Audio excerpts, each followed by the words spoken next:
keadaan politik tanah Kanaan itu pada waktu itu dikuasai oleh kerajaan-kerajaan yang berbenteng. Di dalam tanah Kanaan itu ada 31 kerajaan. Jadi di tanah yang kecil itu, di situ itu ada 31 kerajaan, dan setiap kerajaan itu pasti mereka memiliki benteng-benteng yang luar biasa. Dan kebanyakan kotanya itu ada di atas gunung. Karena apa? Di atas gunung itu adalah menjadi benteng yang tangguh bagi kotanya. Jadi selain kotanya terbagi kecil-kecil, kerajaannya terbagi kecil-kecil, mereka lebih memilih bukit untuk menjadi kota bagi mereka. Ya, itu adalah sekilas tentang tanah Kanaan. Dan perebutan tanah Kanaan itu bukan suatu hal yang mudah. Ya, perebutan tanah Kanaan itu bukan suatu hal yang mudah. Karena apa? Karena selain kotanya yang berbukit, kotanya itu juga memiliki benteng yang sangat tangguh. Kita akan melihat bentuk bentengnya. Nah, ini. Saudara lihat ini benteng tembok Yeriko. Jadi kalau kita melihat selama ini, kita mungkin melihat bahwa tembok Yeriko tembok yang tebal dan tinggi. Tapi ada beberapa buku yang menyatakan ternyata tembok Yeriko itu bukan cuma satu, tapi tembok Yeriko itu terdiri dari 2 tembok. Tembok dalam dan tembok luar. Tembok dalam itu lebarnya 3,6 meter mengitari semua kerajaan Yeriko. Dan tembok luar itu tebalnya 1,8 meter. Jadi hampir 2 meter, juga mengelilingi. Tingginya masing-masing 9 meter. Saudara bisa lihat itu. Jadi ini kayak menurun gini. Memang itu adalah satu bangsa-bangsa itu memilih tanah yang berbukit. Jadi tembok yang luar itu kelihatannya lebih rendah. Padahal enggak. Tetap sama, tingginya adalah sama, yaitu 9 meter. Ini tingginya sama, 9 meter. Cuma lebarnya berbeda. Nah, kalau kita melihat tentang Rahab, Rahab itu rumahnya adalah di pas tembok yang di dalam. Tembok dalam di sini, dan suara saya mati ya? Iya, mati. Sudah, sekarang sudah nyala lagi ya. Oke. Jadi rumahnya Rahab itu ada di atas, di dalam tembok, tapi lebih tinggi daripada tembok yang di dalam. Jadi ketika dia itu orang-orang ditaruh di atas satoh rumah, itu memudahkan orang-orang untuk lari keluar gitu. Jadi seperti itu. Jendelanya pun ada di atas satoh itu tempat yang paling strategis ya. Di rumahnya Rahab itu tempat yang paling strategis gitu. Ya.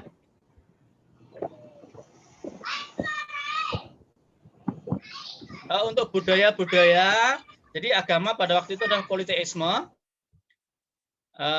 Dan pemujaan dewanya itu mengarah kepada 3 hal, yaitu kemesuman. Jadi setiap mereka memuja dewa, cinta kasih yang ada di dalam kehidupan mereka itu disalahgunakan. Jadi cinta kasih mereka itu lebih mengarah kepada seksualitas gitu. Jadi bentuk cinta kasih mereka adalah hubungan seks antara laki-laki dan perempuan. Sehingga ketika Tuhan itu marah sama mereka, dan Tuhan memang mengatakan bahwa keturunan Abraham itu akan jauh dari tanah Kanaan, itu sampai apa? Sampai dosa-dosa orang Kanaan tergenapi sehingga mereka akan dibinasakan. Karena apa? Ya memang ini pemujaan dewa mereka adalah pada kemesuman, pengorbanan anak, dan juga pemujaan kepada dewa ular. Itu yang terjadi dalam tanah Kanaan. Meskipun mereka itu memiliki dewa masing-masing, tapi ketiga hal ini tetap ada di tanah Kanaan. Memang di tanah Kanaan itu memiliki banyak sekali dewa. Ya, memiliki banyak sekali dewa. Tempat tinggi ada dewanya, tempat rendah ada dewanya, setiap musim itu ada dewanya, setiap waktu, setiap tempat itu pasti memiliki dewa sendiri-sendiri. Itu adalah orang-orang Kanaan.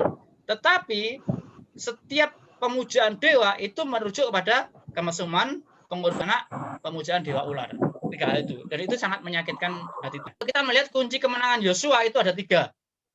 Kunci kemenangan Yosua ada 3. Coba kita akan lihat satu persatu dulu. Kita akan lihat satu persatu dulu ayat pertama. Saya bacakan kepada saudara ayat pertama sampai ayat yang ke-7. Sesudah Musa hamba Tuhan itu mati, berfirmanlah Tuhan kepada Yosua bin Nun, abdi Musa itu demikian.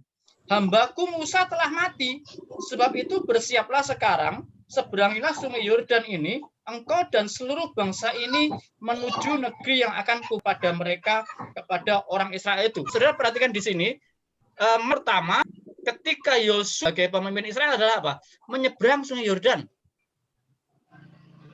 Alkitab mengatakan itu adalah musim, ya, itu adalah bahwa air itu tersibak selama apa? Musim menuai. Ya, selama musim menuai air tersibak. Tapi ketika orang menyeberang, yang pengangkat tabut keluar dari sungai Nil baru sungai Yordan, baru sungai Yordan masuk lagi.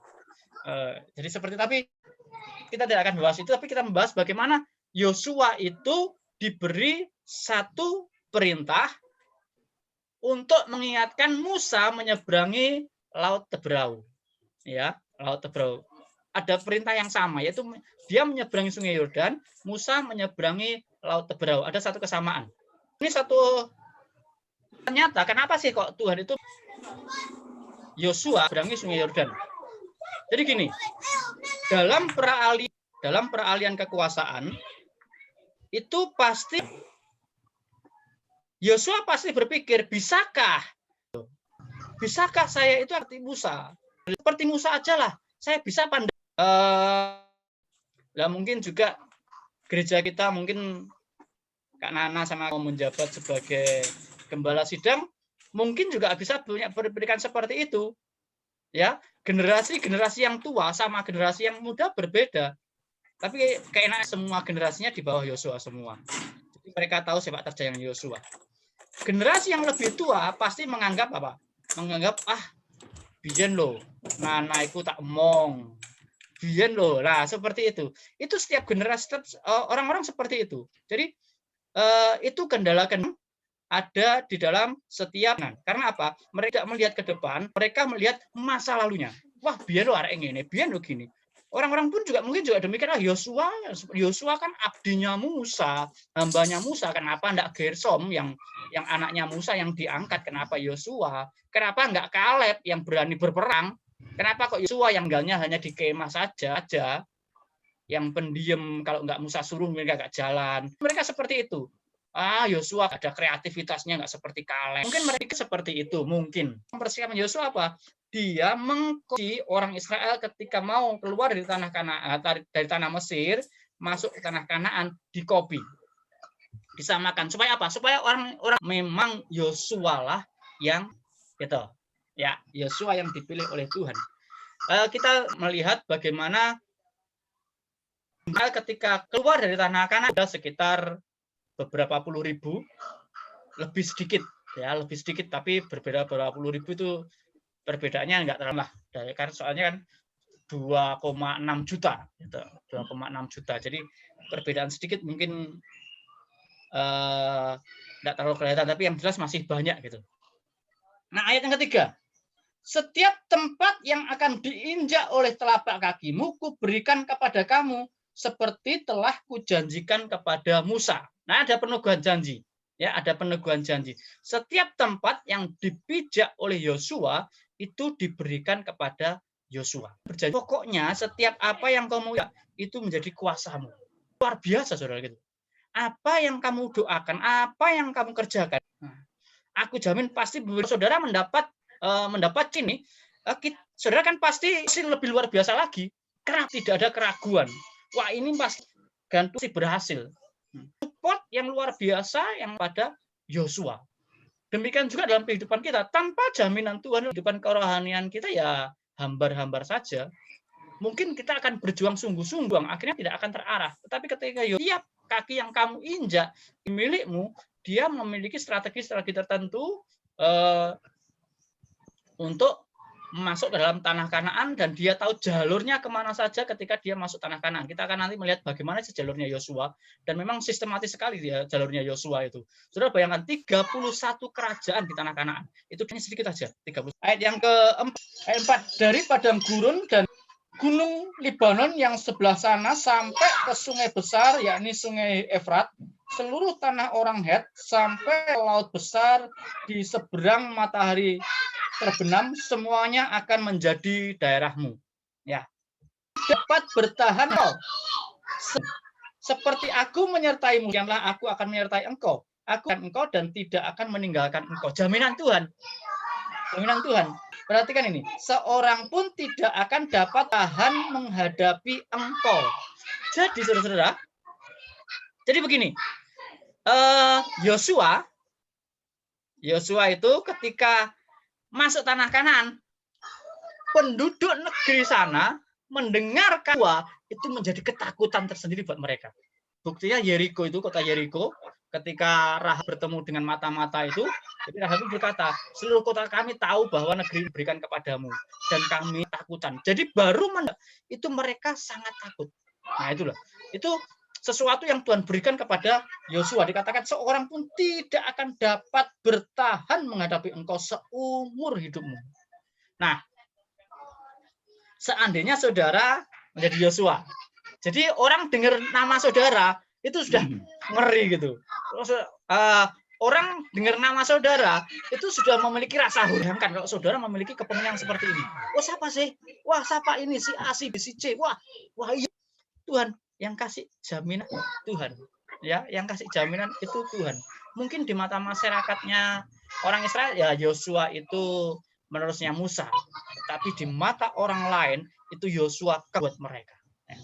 Lanjut lagi, 7. Saya bacakan sampai ayat 8 juga. Perhatikan, kuatkan dan teguhkan hatimu. 1. Sebab engkaulah yang akan memimpin bangsa itu memiliki negeri yang kujanjikan dengan bersumpah kepada nenek moyang mereka untuk diberikan kepada mereka. Hanya 2, kuatkan dan teguhkanlah hatimu dengan sungguh-sungguh, bertindaklah hati-hati sesuai dengan kepadamu oleh hantu Musa. Janganlah menyimpang ke kanan atau ke kiri, supaya engkau pun kemanapun engkau pergi. Janganlah engkau lupa memperkatakan ini, tetapi renungkanlah itu siang dan hati-hati sesuai dengan segala yang tertulis di dalamnya. Sebab dengan demikian perjalananmu akan berhasil dan engkau akan beruntung. Ayat 9. Maka telah kuperintahkan kepadamu dan teguhkanlah hatimu. 3 kali ya. Kuatkan dan teguhkan hatimu 3 kali. Jangan kecut dan tawar hati, sebab Tuhan Allahmu menyertai engkau kemanapun engkau pergi. Ini adalah diberikan kepada Yosua. Setelah Yosua pun mendapat tuntutan dari Tuhan, teguhkan hatimu. Punyailah iman yang membawa kepada kuatkan dan teguhkan hatimu. Karena apa? Ayat 6 berkatakan, sebab engkaulah yang akan memimpin bangsa ini. Kamu itu kalau kamu tidak kuat, imanmu tidak kuat, bagaimana orang yang kamu pimpin? Ya, kalau kamu tidak teguh, kan kamu pimpin. Apa? Tema kita keluarga teguh, membangun generasi yang tangguh. Bagaimana kalau keluarga itu tidak teguh? Apa yang terjadi selanjutnya? Ada. Jadi sangat kuatkan dan teguhkan hatimu itu sangat sesuatu hal yang tuntutan yang nomor 1, tuntutan yang luar biasa. Karena apa? Dengan itu tidak takut. Bayangkan ketika Yeriko, mereka sudah tidak bisa bertindak apa-apa. Ketika mengelilingi tembok Yeriko, mereka no product. Ayat 8, hanya kuatkan dan teguhkan hatimu sungguh-sungguh. Bertindaklah dengan hati-hati. Tetap ada jaminan, tetap ada tuntutan. Bertindak dengan hati-hati. Jaminan yang dari Tuhan itu membuat kita sebenarnya bebas. Bebas apa? Bebas untuk hidup di dalam kebenaran. Bukan bebas semaunya sendiri, tidak. Bebas untuk hidup di dalam kebenaran. Itulah jaminan yang Tuhan berikan dalam kehidupan kita. Ayat yang ke-9, terus seterusnya 8 itu ada perintah supaya apa? Supaya Yosua itu meneruskan apa yang dilakukan Musa, itu apa? Memberitakan seluruh hukum Taurat kepada bangsa Israel. Musa juga demikian. Musa itu senantiasa memberikan hukum Taurat, membacakan hukum Taurat kepada bangsa Israel, dan itu harus diteruskan oleh Yosua. Jadi tuntutan Tuhan itu menguatkan Yosua, memberikan Yosua ketaatan, juga memberikan Yosua apa? Membawa mereka orang-orang Israel itu datang kepada Tuhan. Itu kepemimpinan Yosua. Ayat 9, bukankah telah kuperintahkan kepadamu, kuatkan dan teguhkanlah hatimu, jangan kecut dan tawar hati, sebab Tuhan Allahmu menyertai engkau kemanapun engkau pergi. Jaminan Tuhan tetap meminta satu respon di dalam kehidupan kita. Ya, jaminan Tuhan itu perlu respon dalam kehidupan kita. Bukan berarti ketika jaminan Tuhan kita tidak respon, berarti jaminan Tuhan tidak berlaku. Tidak, tetap jaminan Tuhan berlaku. Jaminan Tuhan itu akan menuntun kita untuk meresponi. Dan respon itu pasti membawa kita pada satu ketaatan. Ya, respon itu membawa kita pada satu ketaatan. Terus ayat 16 sampai 18, dukungan rakyat pun juga demikian dikatakan, kuatkan dan teguhkanlah hatimu. Itu dukungan rakyat. Jadi ketika Yosua setelah berpidato untuk pertama kalinya, terus orang-orang berkata lagi, ayat 16, lalu mereka menjawab Yosua, segala yang kau perintahkan kepada kami akan kami lakukan, dan kemanapun kami akan kau suruh pergi, kami akan pergi. Sama seperti kami mendengar perintah Musa, demikianlah kami mendengarkan perintahmu. Hanya Tuhan Allahmu kiranya yang menyertai engkau seperti ia menyertai Musa. Tetap kopian dari Musa. Tetap, ya. Jadi mereka mengkopi apa yang Musa lakukan.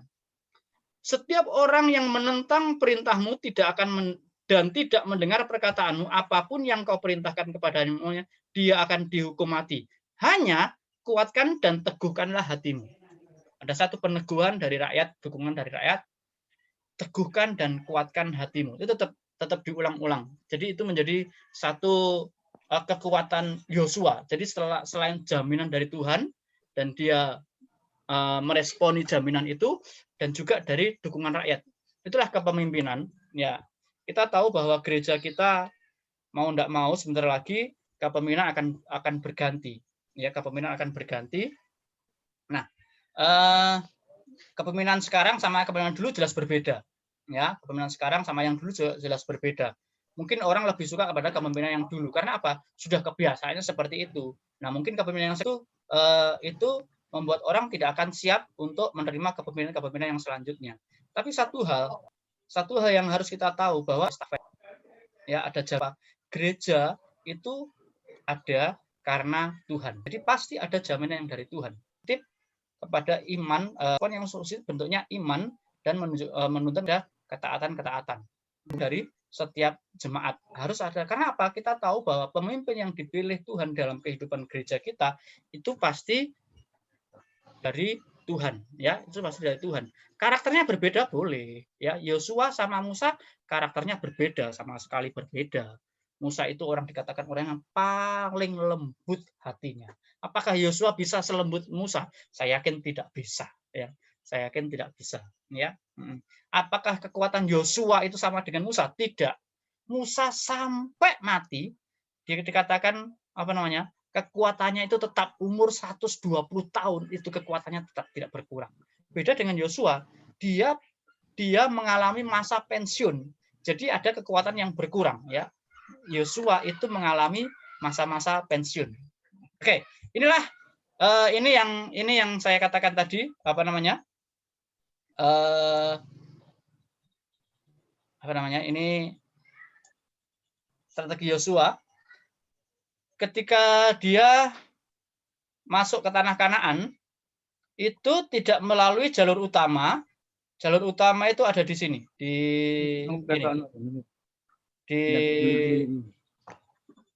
utara, ya, di utara ini jalur utama di sini. Nah, di jalur utara di sini, tapi dia melewati di sini, di jalur selatan ini, bukan selatan, tapi tetap di sebelah barat, cuman lebih selatan, yaitu di atasnya apa namanya? Laut Mati. Dia masuk sini, terus dia langsung mengitari selatan, baru ke utara. Setelah itu,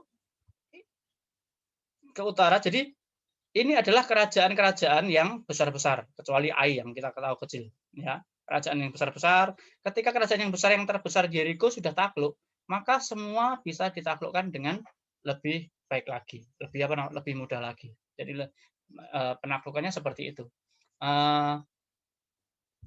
Jadi ketika Tuhan menyuruh Yosua itu menyeberangi sungai Yordan, itu bukan tanpa alasan. Yosua langsung dihadapkan pada sesuatu yang sangat berat. Tapi ketika Yosua sudah mengalahkan sesuatu yang sangat berat itu, penduduk negeri yang lainnya menjadi patah semangat. Yeriko, kota yang besar aja kalah, apalagi kita.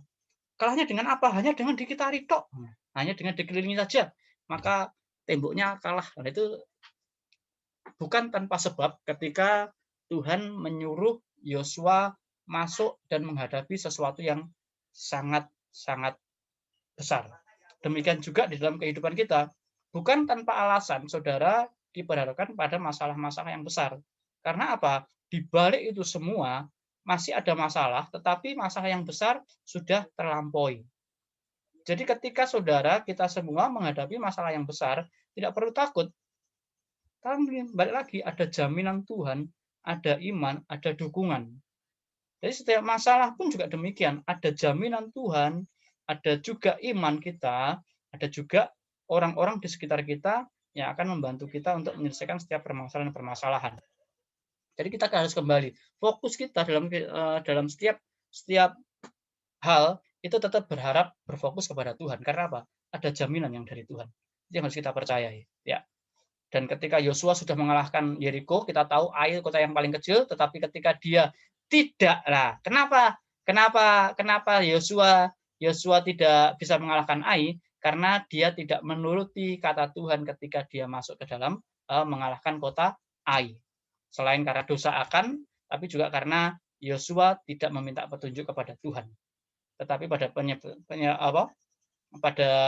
seterusnya akhirnya Yosua minta petunjuk pada Tuhan. Yosua bukan pemimpin yang sempurna, dia tetap bisa salah. Selain karena soal Ai, juga soal orang-orang Gibeon. Ketika dia membuat perjanjian dengan orang Gibeon, dia tidak meminta petunjuk dari Tuhan, sehingga orang-orang Gibeon pun akhirnya menjadi jerat bagi orang Israel setelah Yosua mati ketika zaman hakim-hakim. Oke, selanjutnya. Nah, kita masuk dalam kitab Hakim-Hakim dan kitab Rut. Itu terjadi sekitar tahun 1370 sampai 1100. Jadi sebenarnya antara tahun 1380, 1390 sampai 1370 itu sebenarnya tidak ada kepemimpinan dalam orang Israel. Yang ada adalah apa? Panutan kepada tua-tua sejamannya Yosua. Jadi dalam kehidupan Yosua itu meneruskan sesuatu yang positif buat orang-orang sejamannya. Tetapi ketika orang sejaman Yosua itu mati, maka tidak ada satu lagi figur-figur yang mereka tiru, figur-figur yang mereka contoh tidak ada, sehingga mereka apa? Mereka masuk ke dalam penyembahan berhala yang seperti dilakukan oleh orang-orang Kanaan. Dan kitab Hakim-Hakim itu kepemimpinan kitab Hakim-Hakim itu kepemimpinan yang lokal. Jadi hakim bukan satu hakim memerintah seluruh Israel, enggak. Satu hakim memerintah satu suku atau beberapa suku, terus ada hakim yang lain gitu. Mungkin satu Israel dalam satu waktu bisa satu, dua atau tiga hakim sekaligus, tapi berbeda, lokasinya berbeda. Itu hakim-hakim pada waktu itu. Hakim-hakim berjumlah 13 termasuk juga hakim Samuel tetap dianggap hakim. Nah, Yosua dalam kitab Taurat, Yosua, Hakim-Hakim sampai Rut itu adalah bentuk kerajaan Israel, adalah bentuk kerajaan teokrasi, di mana Allah langsung menjadi pemimpin buat mereka. Jadi Allah yang mengontrol langsung dalam kehidupan orang-orang Israel. Pola kehidupan pada zaman Hakim-Hakim ada seperti itu. Ada sebab, yaitu mereka menyembah berhala, dan sebab yang mereka lakukan menyembah berhala itu ada akibatnya. Akibatnya apa? Mereka justru dimakan oleh negeri yang mereka ikuti. Jadi ketika mereka menyembah berhalanya dewa Amon, orang Amon, justru orang Amon yang menjajah mereka, gitu. Dan ada solusi yang dari Allah, itu terus terjadi.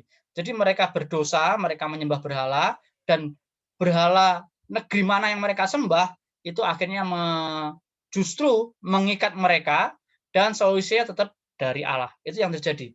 Polanya seperti itu. Ada beberapa hakim besar, 7 hakim besar yang ditulis Alkitab, 5 atau 7 lupa saya. Dan ada hakim-hakim kecil yang tidak ditulis Alkitab, tetapi polanya tetap sama. Sebab dosa mereka, akibatnya mereka terjerat oleh dosa yang mereka turuti. Dan tetap Allah yang memberikan solusi dalam kehidupan mereka. Terus ada kekacauan di dalam akhir dari dalam pemerintahan hakim-hakim itu ada kekacauan yang berupa yaitu seperti patung sembahan Mika. Jadi ada orang-orang yang memiliki harta, seperti Mika itu memiliki harta, tetapi mereka tidak menyembah kepada Tuhan.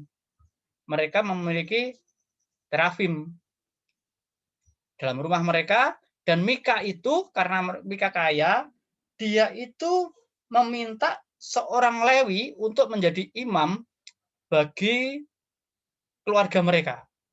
Jadi ada orang Lewi yang dijadikan imam bagi keluarga mereka. Ini kekacauan religius. Karena apa? Harusnya orang-orang Lewi, para imam itu membawa orang kepada Tuhan, justru membawa mereka untuk menyembah patung sesuai dengan keinginan keluarga. Menyembah patung sesuai dengan keinginan yang mereka yang membayarnya. Jadi Mika itu membayar kepada orang Lewi ini. Selanjutnya adalah kepindahan Dan.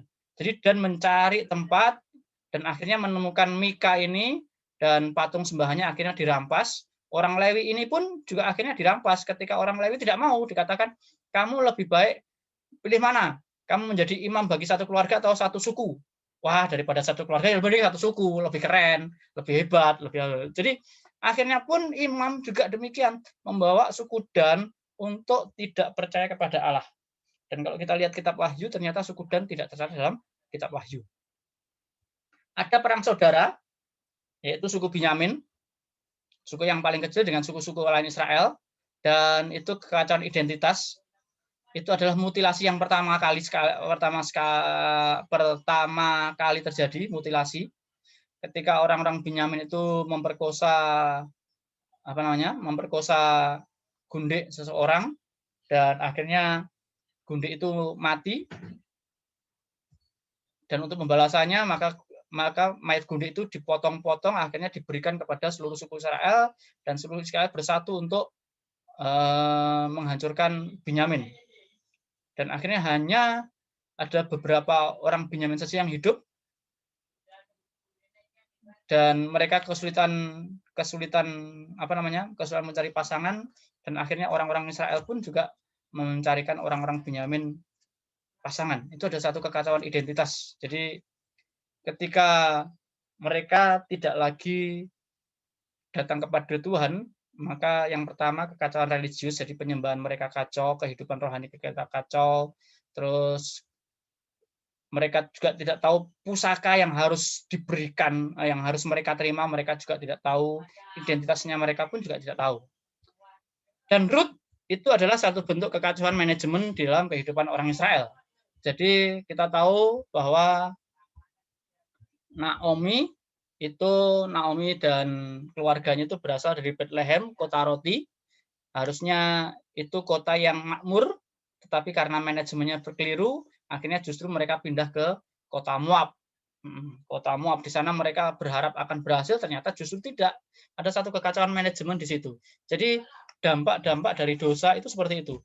Kekacauan dalam kita penyembahan, kekacauan milik kita tidak tahu milik kita, kekacauan identitas kita, dan juga kekacauan manajemen kita. Jadi ternyata dosa itu bukan hanya merusak hubungan kita dengan Tuhan, justru dosa itu juga merusak hubungan kita dengan diri sendiri, hubungan kita dengan sesama. Itu sebenarnya yang ingin Tuhan tunjukkan dalam kehidupan hakim-hakim dan juga kehidupan pada zaman Rut. Jadi kenapa sih Tuhan itu menganggap dosa itu bukan sesuatu yang ringan, sehingga dia harus datang sendiri ke dunia untuk menyelamatkan manusia. Jadi yang membereskan dosa itu Tuhan sendiri. Karena apa? Karena memang dosa itu adalah sesuatu masalah yang sangat besar.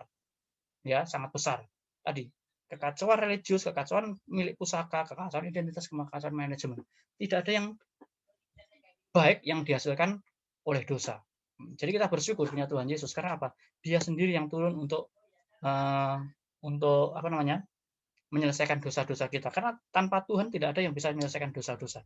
Manusia seumur hidup tidak bisa menyelesaikan dosa-dosanya sendiri. Oke, selanjutnya.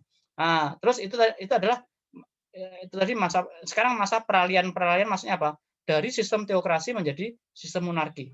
Kalau tadi peralihan dari pengembaraan menjadi satu di satu tempat. Tapi sekarang peralihan dari sistem teokrasi menjadi sistem monarki. Teokrasi adalah Allah yang langsung merintah, diwakili oleh hakim-hakim, imam, dan juga nabi. Meskipun ada hakim, jabatan imam tetap lebih berpengaruh daripada jabatan hakim. Saudara bisa lihat tadi Mika dan perpindahan dan. Jadi imam itu lebih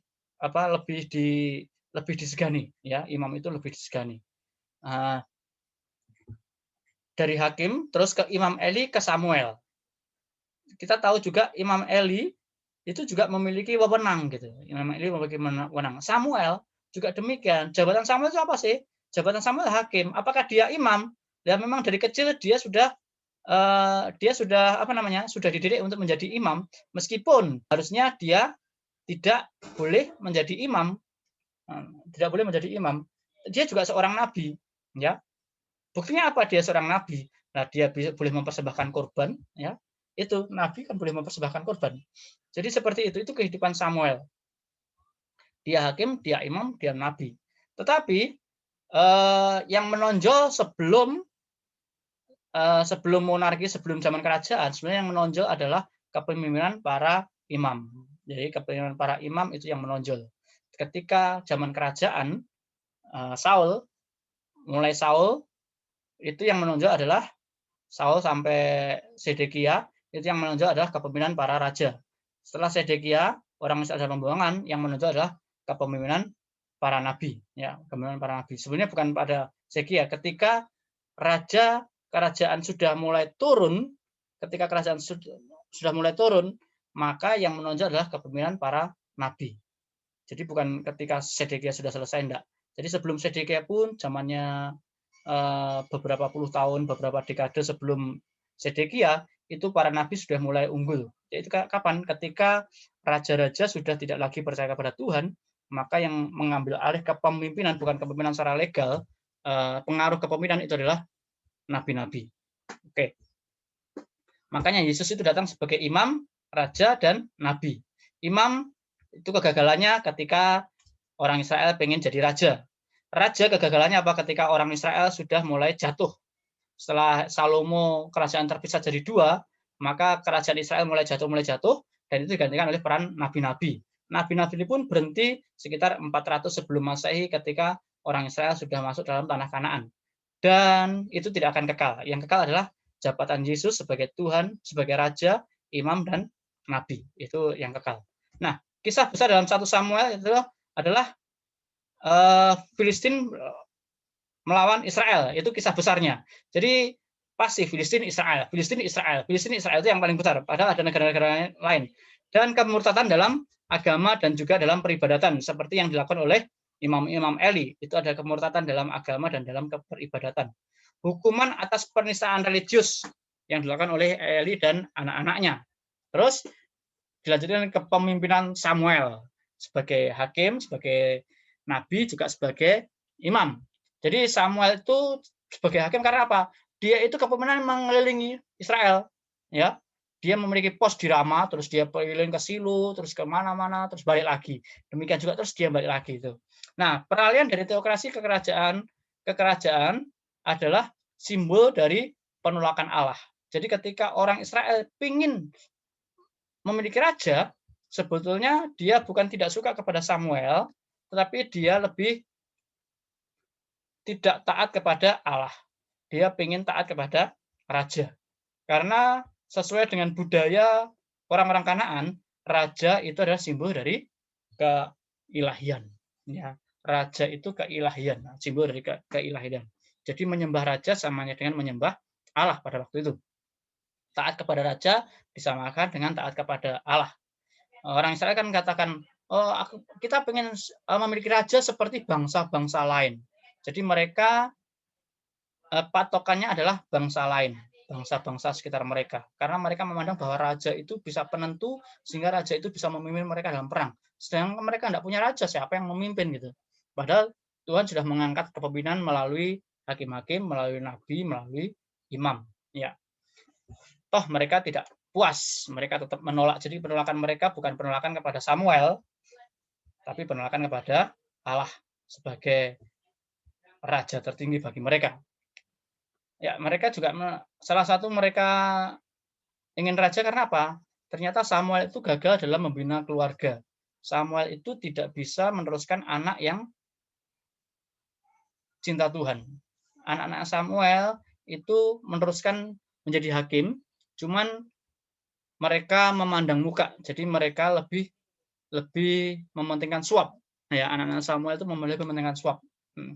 Jadi kita tahu bahwa ternyata memang dosa Samuel tidak dicatat dalam Alkitab, tetapi kelemahannya secara implisit nyata ketika dia tidak mampu untuk mendidik anaknya cinta Tuhan. Makanya kita tidak boleh mengkultuskan tokoh-tokoh Alkitab. Karena apa? Tokoh-tokoh Alkitab pun itu tetap manusia yang bisa berdosa. Tuhan Yesus yang tidak berdosa, itu yang harus kita sembah. Dan raja pilihan manusia vs raja pilihan Allah, yaitu kisah besar manusia, raja pilihan manusia dan raja pilihan Allah. Itu yang dalam kitab 1 Samuel. Nah, masa kerajaan Daud itu ada perbandingan antara 1 Samuel dan 1 Tawarik. Isinya 2 Samuel dan 1 Tawarik itu memiliki isi yang hampir sama. 2 Samuel memuat sejarah Daud secara lengkap termasuk perseteruan dengan Saul dan anaknya, dosa-dosanya, kejahatan Amon, dan lain-lain. 1 Tawarik tidak mencatat, tetapi 1 Tawarik menekankan pada apa? Pada silsilah. Silsilah yang paling banyak itu 1 Tawarik 1 sampai 1 Tawarik pasal 9. Itu silsilah. Penugasan Salomo untuk membangun bait suci. Tugas para Lewi, pejabat sipil, dan tanggung jawab pejabat dan kematian Daud. Ini yang dicatat dalam 1 Tawarik, tetapi tidak dicatat di dalam kitab-kitab sebelumnya. Kita tahu bahwa 1 Tawarik itu ditulis Esra ketika orang Israel pulang dari pembuangan. Salah satu tujuannya apa? Supaya mengingatkan orang Israel akan nenek moyang mereka yang sangat luar biasa. Makanya silsilah itu menjadi yang pokok dalam kitab Tawarik. 9 pasal itu silsilah. Ya, 9 pasal silsilah. Dari silsilah itu orang-orang tahu siapa sih kehebatan orang-orang zaman dahulu. Ya, keluarga Daud itu bukan keluarga yang ecek-ecek, Saudara. Keluarga Daud itu keluarga yang luar biasa. Saudara tahu siapa namanya? Panglima tentaranya Yehuda itu adalah keponakannya Daud. Seruya itu kakak perempuannya Daud. Dia memiliki anak 3, salah satunya namanya kok Yosua sih? Yoab. Yoab panglima tertinggi Yahudi itu adalah Yoab. Nah, terus panglima tertinggi yang dimiliki oleh Saul itulah Amasa. Amasa juga demikian. Amasa itu adalah keponakannya Daud. Daud itu punya 2 saudara perempuan, kakak perempuan. Kakak yang pertama melahirkan Amasa, jadi panglima tertingginya Saul. Dan kakak yang kedua, Seruya, itu memiliki anak Yoab dan 2 saudaranya. Itu Yoab adalah panglima tertinggi kerajaannya Daud. Nah, jadi keluarga Daud bukan suatu keluarga yang acak. Itu Esra ingin menggugah orang-orang Israel yang pulang dari pembuangan bahwa kita ini keturunan orang-orang yang sangat luar biasa. Gitu. Dan Esra juga ingin menggugah lagi bahwa bait suci itu dibangun, memang yang bangun Salomo tapi atas dasar Daud. Dibangun secara luar biasa. Untuk apa? Untuk memotivasi mereka kembali membangun bait suci. Karena apa? Pada waktu itu orang-orang Israel yang pulang dari pembuangan, mereka segan untuk membangun bait suci, mereka segan untuk membangun kota Yahudi. Mereka lebih suka mengumpulkan harta. Karena apa? Saudara bayangkan ketika mereka dalam pembuangan, mereka itu sudah memiliki usaha. Mereka bukan orang yang mungkin kita berpikir orang pembuangan, orang jajahan seperti apa sih? Pasti mikir tidak bisa. Bahkan Tuhan mengatakan apa dalam yang disampaikan oleh Yeremia, usahakanlah kesejahteraan kota di mana engkau dibuang. Terus Yeremia juga menyampaikan, belilah tanah untuk diusahakan. Ya, belilah tanah untuk diusahakan. Jadi mereka di sana dalam tanah pembuangan, mereka bukan jadi budak, tetapi mereka menjadi orang-orang yang berusaha. Sehingga orang-orang yang pulang dari pembuangan adalah orang apa? Orang yang bisa mencukupi bekalnya mulai dari tanah pembuangan sampai tanah Israel. Jadi saudara bayangkan berapa harta yang mereka bawa dari tanah Kanaan kepada orang ke tanah Israel. Sedang orang-orang yang tidak mampu untuk mencukupi, kemungkinan mereka tinggal. Jadi yang masuk ke tanah Kanaan, yang kembali tanah Kanaan bukanlah orang biasa, tapi mereka adalah orang-orang yang kaya-kaya, gitu. Jadi tapi mereka enggan untuk membangun bait suci. Sehingga Esra itu kembali mengingatkan bahwa inilah yang dilakukan oleh Salomo. Dia itu membangun bait suci secara luar biasa. Inilah persembahan yang dilakukan oleh Daud. Ya, Daud itu mempersembahkan berapa kilogram emas gitu. Perak semua dipersembahkan. Untuk apa? Untuk memacu mereka supaya mereka juga bisa mempersembahkan kepada Tuhan. Karena apa? Daud, Salomo membangun karena cinta Tuhan. Demikian mereka juga menggugah orang-orang yang pulang dari pembuangan untuk cinta Tuhan. Itulah bedanya 2 Samuel sama 1 Tawarik, ya. 1 Tawarik bedanya seperti itu. Dia dalam 2 Samuel tidak ada tugas para Lewi, dalam 1 Tawarik ada tugas para Lewi. Supaya apa? Juga itu mengingatkan bahwa orang-orang Lewi itu memiliki satu tugas yang sangat penting gitu dalam kehidupan religius orang-orang Israel. Jadi karena apa? Pada waktu itu kebanyakan yang kawin campur adalah selain orang kaya adalah orang-orang Lewi ini yang kebanyakan kawin campur. Sehingga si Esra ingin mengingat lagi bahwa mereka tugas para Lewi itu sangat sangat penting, sehingga mereka juga harus menjaga kekudusan rumah tangga mereka. Jadi seperti itu yang dilakukan oleh Esra, dan juga ada pejabat sipil yang ditulis, terus tanggung jawab pejabat dan kematian Daud. Itu yang ditulis dalam 1 Tawarik tapi tidak ditulis dalam 2 Samuel. Ya memang ada tujuan-tujuan Esra supaya apa? Supaya membangun lagi kehidupan rohaniah bangsa Israel, supaya membangun lagi rasa nasionalisme bangsa Israel ketika mereka pulang dari pembuangan, supaya mereka itu punya rasa kasih, mereka punya rasa untuk berkorban buat pekerjaan Tuhan di di kota Yerusalem. Jadi seperti itu. Itu yang dilakukan oleh Esra. Nah, ya mengapa ada perbedaan itu sudah kita ini sudah saya jawab tadi. Tawarik adalah review sejarah untuk mengingatkan kembali orang Israel dari pembuangan terhadap kebesaran Allah dan disiplin Allah yang harus diterapkan. Itu alasannya. Tapi saya sudah panjang lebarkan tadi. Oke, jadi pertemuan kita hari ini sampai di sini. Hari ini tidak saya tayangkan di di YouTube karena memang lagi trouble gitu. Lagi trouble jadi tidak sempat saya tayangkan di YouTube.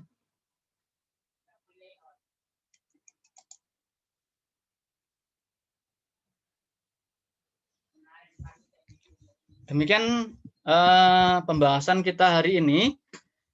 Besok kita akan membahas dari Daud, perpecahan kerajaan, dan sampai ke kitab Esra. Jadi kalau hari ini kita melihat, minggu kemarin kita melihat peranan imam sebagai raja, hari ini kita melihat bagaimana peralihan dari imam ke raja. Terus besok minggu depan kita akan melihat peranan para nabi-nabi yang menjadi pemimpin orang Israel. Ya, dan penolakan orang Israel terhadap para nabi-nabi itu juga. Gitu. Para nabi itu berperan selain Nathan, selanjutnya setelah Salomo, terus nabi-nabi itu ketika setelah Salomo meninggal, maka nabi-nabi itu mulai berperan dalam kehidupan orang-orang Israel. Gitu. Oke, kita akan berdoa. Kita tetap doakan Pak Karyono yang sakit, kiranya Tuhan tolong. Kabarnya hari ini pulang, tapi belum tahu apakah sudah pulang atau belum. Ya. Mungkin besok kita akan besuk. Ya. Oke, nanti saya minta Pak Lukman untuk berdoa.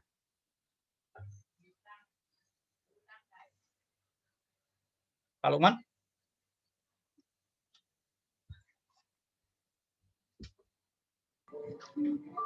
Terima kasih Tuhan buat kesempatan firman-Mu dan kami boleh memperoleh pengertian-pengertian akan firman-Mu dalam perjanjian lama malam hari ini yang sudah disampaikan oleh Bapak Titus. Berkati Bapak Titus di dalam penyampaiannya. Biarlah Tuhan, bekali semakin hari semakin indah hadapan-Mu Bapak Titus di dalam menyampaikan firman-Mu kepada kami. Tuhan yang mau belajar akan firman-Mu Tuhan, berkati juga saudara-saudara kami yang sudah ambil bagian di dalam pertemuan Zoom malam ini. Tuhan, kami boleh berjumpa minggu depan dalam pengertian-pengertian akan firman-Mu yang lebih baru lagi Tuhan. Terima kasih, berdoa buat Bapak Karyono malam hari ini. Kami berdoa kepada Tuhan, Engkau jamah kepada Tuhan, Bapak Karyono di dalam habis kasih prostatnya Tuhan, Tuhan jamah di mana tujuan belum sempurna, bisa Tuhan normalkan kembali Tuhan. Dalam nama Tuhan Yesus, kami sudah mohonkan doa kami malam hari ini. Amin. Amin. Saudara kalau punya dapat berkat bisa ditayangkan di grup ya. Ya, ditayangkan di grup untuk kita jadi berkat buat semuanya. Oke, puji nama Tuhan. Tuhan Yesus memberkati. Selamat malam. Selamat malam. Tuhan Yesus memberkati Bu Rudi, Pak Lukman. Terima kasih.